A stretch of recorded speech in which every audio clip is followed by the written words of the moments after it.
Seattle has a really robust and growing transit system. Unfortunately, though, accessing the transit system is a barrier or a big problem for a lot of people with limited mobility. One really important concept for people with disabilities and their sensibility around independence is around transportation.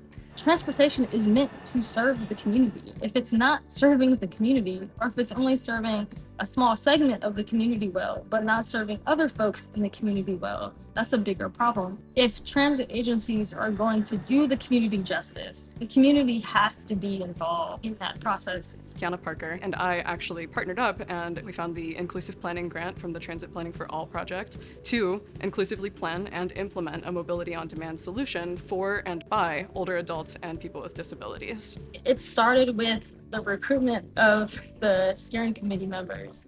The fact that it was a different approach really helped to bring people into the project. That's what made it really great, is that you had all these people with lived experiences. From my perspective, it was seamless.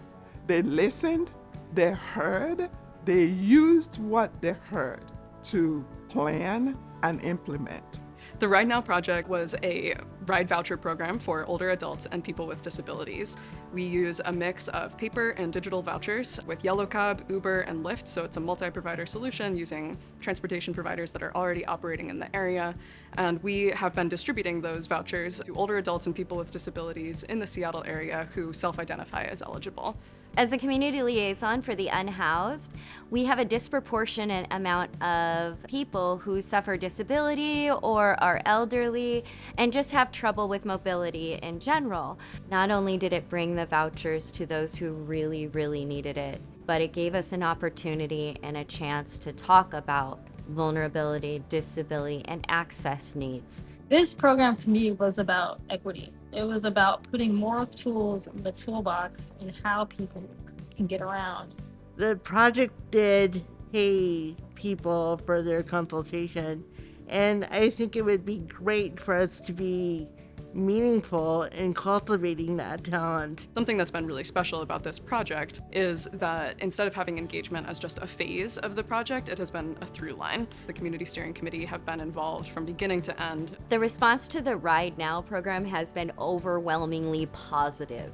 They were able to get to medical appointments in a timely manner without it taking all day long.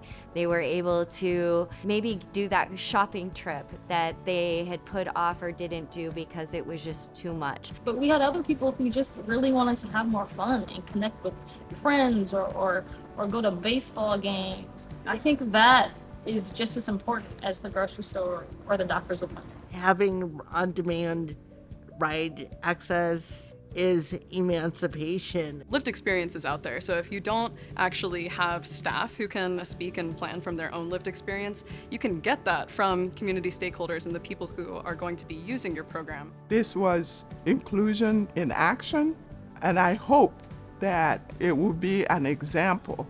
Transportation is not just going from point A to point B. It's who you're connecting with once you get to that destination. So providing more options so that people can connect is something that we have to look at as essential.